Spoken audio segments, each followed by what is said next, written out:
Well, hello there, Aletheia Church. I hope that you are doing well and that you are enjoying your time in gospel community, whether your group is deciding to gather together once again while being safe or continuing to meet on Zoom.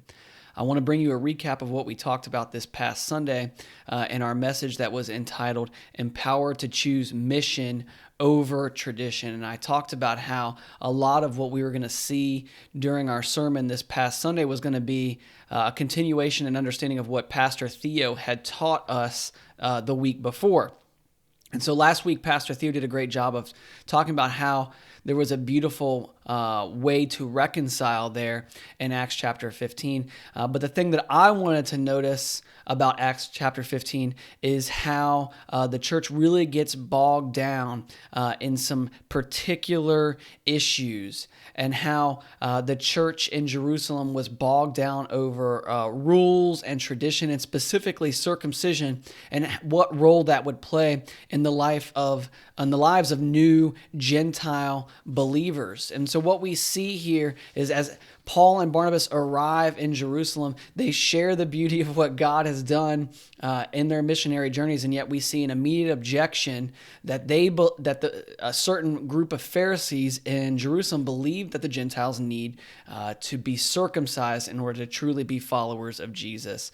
And I try to explain and convey that we tend to do this kind of thing as well, even in our own churches, that we tend to put rules and traditions above people just accepting and responding to the gospel.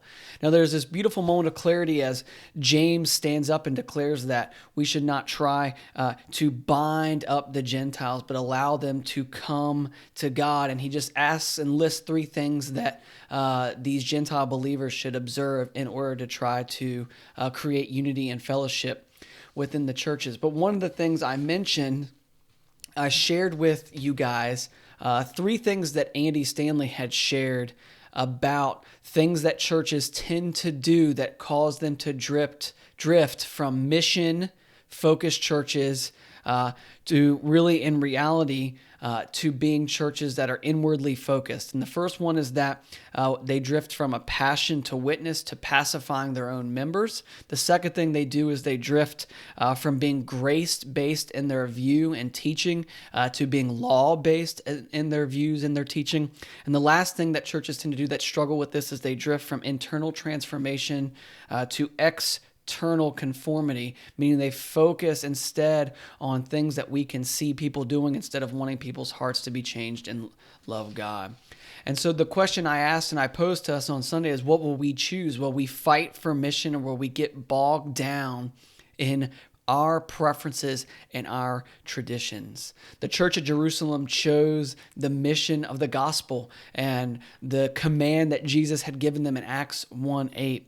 And I believe that we can do the same, that we can preach grace to those that are outside of our local church family, to invite other people into the family of God, that we can choose to strengthen and teach in the church the gospel and how the gospel motivates us instead of focusing on external conformity, and that we can continue to plant churches and advance and witness to those that do not know Jesus. And so I hope you guys enjoy your time at Gospel Community tonight, discussing these things and ways in which we fall into these traps and how we can be encouraged not to do this.